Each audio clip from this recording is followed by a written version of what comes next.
All right, patch 11.2, the Ghost of Koresh, is less than a month away, and I literally could not be more excited. We're going to kick it off with, we're going to get to continue the War Within campaign, which, can we complain anything about that? I think right now we're at full speed ahead to midnight. I want to say, you know, Dornagal and everything in the War Within, and everything besides, like, the Xalatath bits and pieces, they're fully gone. We are now full in, going to find Dimensius, the All-Devouring, which he's going to be our big bad that's kind of dancing around, but we get to go back and, you know, push the story forward. So midnight. So with that summer release of End of Summer, I can only imagine that midnight is right down the street. So continue that campaign quest and keep on pushing. A new patch tends to mean that we get new places to explore, and we get to go to the broken, shattered world of Koresh. We've heard about it, we've followed Locust Walker, we've been with Illyria, we've seen everything. We felt that Azeroth was talking to us from the beyond of it being, you know, a replicant of Koresh and what happens beforehand, because the people of Koresh heard the song of their world soul, and boom, Dimensius turned up, ripped it apart. But we get a new place to explore, and it's the old home of the Ethereals. Now, if you think back to when we were dealing with Gallywix in the initial, and those Ethereals showed up and took the Dark Heart from him, and he thought hey, they work for Xalatath, he'll just willingly give it up. We didn't willingly give it up. They took it from him, and then they teleported to something in Koreshi, it looks like, you know, the purple swirl, and trying to bring something back, maybe summon Dimensius for Azeroth, all these kind of things that we must know. And with us going to the Koresh world and all that, but our home away from home, you know, it's been Dornagal, it's been the Undermine, it's been all these different places we've been traveling every patch, but it becomes Tazavesh, guys. It is back to the loving dungeon that we loved in, but it will be a full town with everything we need and everything that will keep us in there, with portals to, from what I've read, every delve out there. Could just be the empowered ones, but more are coming, so we get more portals. But we get to spend some time in Tazavesh, the Veiled Market, where before we were just, you know, beating all the goons around inside and just being those people. And like I said, Tazavesh is just not, you know, the dungeon it was anymore. It is that full giant city. We are protected by the brokers and that are still inhabiting there. If you've done any of the lore walking, you learn more about the Ethereals and the brokers, so you get a little bit, you feel a little closer bond to them. And, you know, where else better to say except the home of the brokers, because they are Ethereals, to help us start fighting against Dimensius. Of course, we get a new raid, and that is ready, Mana Forge Omega. Looks cool. I've seen a little bit of here of that. If you really like that ethereal theme from, you know, other dungeons we had back in Burning Crusade and all throughout that we've seen with the brokerage, we kind of got a taste. But all that phasey purple ribbons and cloths all over everybody, we get to now get in there, go to the Mana Forge Omega, and take down Dimensius for the second time. But I think this is going to be him in a little bit different, because if you ask Xalatath back in the day, it was a little bit of his fractured power. You know, we didn't even know that, you know, who he was back then, that he would become our big bad right before going into midnight. Now, Mana Forge Omega does have a pretty cool raid unlock schedule kind of thing so you get your first week, so it comes out the 5th. You get that first week to deal with all the storyline, get yourself caught up, pick your main, get everybody, you know, the beautiful armor that they want, and make them looking the best they can for this. But then the week of August 12th, we get normal, heroic, mythic, and raid finder wing 1 all opening up on that first week, which I think this is the first time they did something like that, and I couldn't be, you know, it checks everybody. If you're not a full-on raider and you just want to see the story, you can jump right in with raid 1 or raid finder. If you want to push it and grow it, obviously we are going to have to build up. We're not going to be geared to the teeth for mythic right out the jump and the race to world first and all those kind of people. They got to run your normal heroic, but you will not be gated. They will be able to start right in and right out. The following week, you'll get story mode. So for all those, that last group of raiders who just want the story piece, that will come out for, and Raid Finder 2 will then be pushed. And then following that on August 26th week, you will get the final wing of the raid if you are continue the Raid Finder portion. So definitely something cool. We all get to hit any bit of the raid that we want. day one, well, week one, we'll say, after the story campaign, get you caught up and everything like that. So we're not rushing week one to do the story. Sit back and relax with it a little bit. We do get another bit of that quote unquote borrowed power, the Reshi Wraps, which is that back piece, which is fantastic to me because one of my least favorite pieces of gear that I always transmog to nothing is a back piece. And you get so many of them when you're running your dungeons and doing that. So you get one, you set it, forget it, and you get to level it up a little bit here and there. It is, another artifact cloak. I'm pretty sure we had one back in, similar to this, another old gaudy one.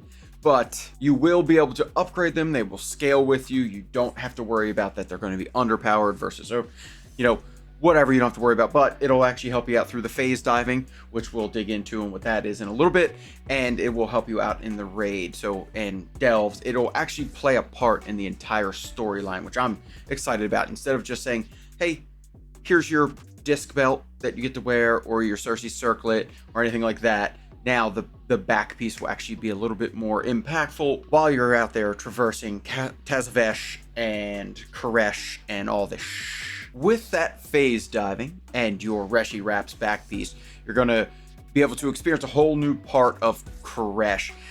New creatures, objectives, world quests, and some new kind of mechanics in there with all the overlay of the world. It's really cool, looks really neat. So not only is that back piece going to be useful in raid and dungeons and the storyline, but we're going to be able to use it in other parts of the world. So bring on the Reshi Wraps. Much like Undermine, we get a new delve, and that is Archival Assault. Since they've had to do the overpowered delves, I have enjoyed them a little more than I probably should have been. It took me so long to get involved with them. The only reason I ended up doing it was because of the belt, and I wanted to upgrade it. But I've kind of got back in the delves, running them at the tier 11. You get a piece of gear in your box for doing it. You get to upgrade that. I did get that backdrop on my Warband back screen, and that's where I'm currently inhabiting right now, because it was something you could buy cheap with your crystals, and you got something for doing the delve. But now we get another one. It's that same theme. It's all the purple, voidy looking, crystallized portals, all the things that we like. It does take us back to the Azure Vaults in the Dragon Isle, so not bad. I don't mind that they're redoing a spot that we all did really love, and it was far enough away that we don't remember it, hating it so much. So we get to get in there and just go around, and there's unfinished business with Nexus Princess Kaiveza, and that will be in that delve. So definitely something fun to look forward to for the delvers out there. There's a quote-unquote new system coming down, the Ecological Succession, which, before I even really go into what it actually is, I've heard it's just kind of like Farmville, which I don't know what that is, but you get to be in these ecodomes that are going to be throughout. You get to fill it with creatures and plant life and kind of create your own ecosystem that you get to build and watch it thrive. Now, I probably won't mess with this too much, but I definitely think I have to see, and who knows, much like it took me this long, 11.15 to enjoy delves, or 11.17, wherever we are. Now, we're going to be able to do this. I'll probably just go head first into it, get it done. There will be, I'm sure, achievements and pets and a possible mount, things that it'll make you want to do it. With the War Within Season 3 beginning on August 12th, so like I said, storyline week, then we just pedal to the metal, and we get a new dungeon that is Ecodome Aldani. Also, you guessed it, it's an ecodome, much like we're filling it with the pets and the animals and the critters and the plants and all that in the ecodome thing. This is just another ecodome that we get to get in. 3-boss dungeon, which I'm always a fan of those. You think of Dawnbreaker, where it was short, but not really. You end up spending a lot more time in there than you thought. We get to relive those Devourers that we met in Shadowlands. I know, we loved them. Not much to their story back then, but they were just showing up and infiltrating the world that we were living in that Shadowlands. But we get to go fight them more, maybe a little bit more of their story, and we get to face a section of the ethereals that are out there, and I'm just fun. When we got the Operation Floodgate as a Season 2 dungeon that was new, we all got something new to learn. Now we scoot back and we get something else with the Ecodome Aldani. It does get joined by a cast of other dungeons for Season 3 Mythic Plus, that is the Halls of Atonement, which I'm pretty excited about when you really think about it. It's been a while. We liked Revendreth in the Shadowlands. It was one of the top sections of that whole expansion, so take me back to Halls of Atonement. Love it. The Tazavesh, Streets of Wonder, and Solia's Gambit, so the 2-part mega dungeon from then, is also back which I didn't mind. I like the first one. We actually just got the mount. If you did the Turbulent Timeways, you would have got the mount that's similar to the first boss in Streets of Wonder, I believe, because you teleport to like basically BFA and fight a pirate dragon. And then we got our returning dungeons that we all voted upon as a group, collectively decided upon: Arakara, the Dawnbreaker, Priory of the Sacred Flame, and Operation Floodgate. So, new dungeon that we got, plus some bangers from the first season. But definitely, I'm really liking this Mythic Plus pool that we have, because then we sprinkle in the Ecodome Aldani. So definitely looking forward to Mythic Plus Season 3. And Tazavesh is coming back as its full mega dungeon with this new patch, new season, new everything. Shadow Priest, Brewmaster Monk, Frost Death Knight, Unholy Death Knight, and a ton of other class changes are coming.